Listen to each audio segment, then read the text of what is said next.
Dilipat ang kalabaw, papa hindi.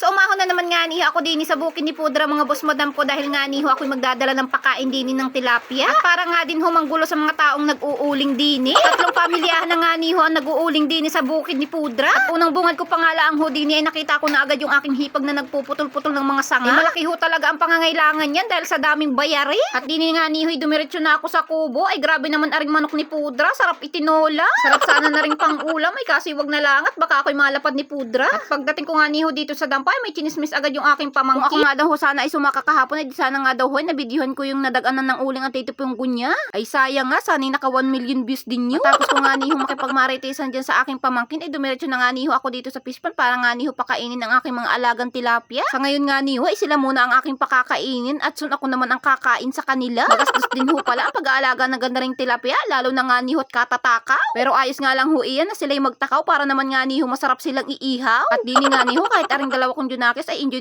na pakainin sila. Matapos nga niho ako magpakain diyan ng mga tilapia ay pumunta naman nga niho ako dito sa mga taong nagpuputol para naman nga niho manggulo. Umahon nga lang din ho talaga ako din sa bundok para nga niho mag-video dahil nga niho ako'y nagbablog-vlog kahit walang kita. Pero sayang din ho talaga yung $00 na kinikita ng video ko. Pero sige lang kahit wala tayong kita basta tayo nag-i-enjoy sa pagbablog natin ay ituloy lang. Hindi na nga niho ako diyan ng gulo sa mga nagpuputol at baka nga niho ako yung kanilang mataga. At hindi nga niho ay pagbaling ko ng camera ay nakita ko naman si kuya na nananakati. Ay akala ko nga niho ay pakain sa kanyang kabayo ay yun ho pala ay pandagan sa kanyang uli. Sinunod ko naman nga nihong bisitahin ay aring mag-asawa. At dini nga niho naabutan ko na silang nagkakagulo sa paghahango. At may uling na silang nakatambak ay grabe paldo-paldo na may pang isang medya na. Nakakatuwa nga din ho talaga pag na rin nga nihong marami kayong nahahango at ang lalaki pa. At dahil nga niho ako'y nakapanggulo na diyan sa mag-asawa ay dumiretso naman nga niho ako dito sa pangatlong grupo. At dini nga niho ay bumungad agad sa akin ang kanilang mga nakatambak na uli. Ay meron na ulit pang 2 medyang lamban no. Bali nag-uuling-uling nga niho muna pala yung mga kapatid ko din sa bukid para nga niho may pambudget sa araw-araw. Dahil nga niho wala pa masyadong naghahalaman ngayon at wala pa nga din kumukuhang arawan. Pagka na rin ho talagang buwan ng January at February wala ho talagang paugata. Kaya nga niho tsaga-tsaga muna kami din magkakapatid na mag-uli. At rin na nga niho yung sinakati ni kuya kanina nakala ko'y pakain sa kabayo. Yun ho pala ay pandagan din sa kanyang uli. At din nga daw ho ay gagatungan ulit nila yung mga napatul na kahoy. Sa pag-uuling ho talaga ay hindi naiiwasang may natitirang mga kahoy na hindi nauuli. At din nga niho tulong-tulungan muna ako kunyari para nga niho ako'y mapatikim nila ng lamban ho. Habang ikinakamada nga niho iyang mga patul na kahoy ay meron na nga niho iyang apoy sa ilalim.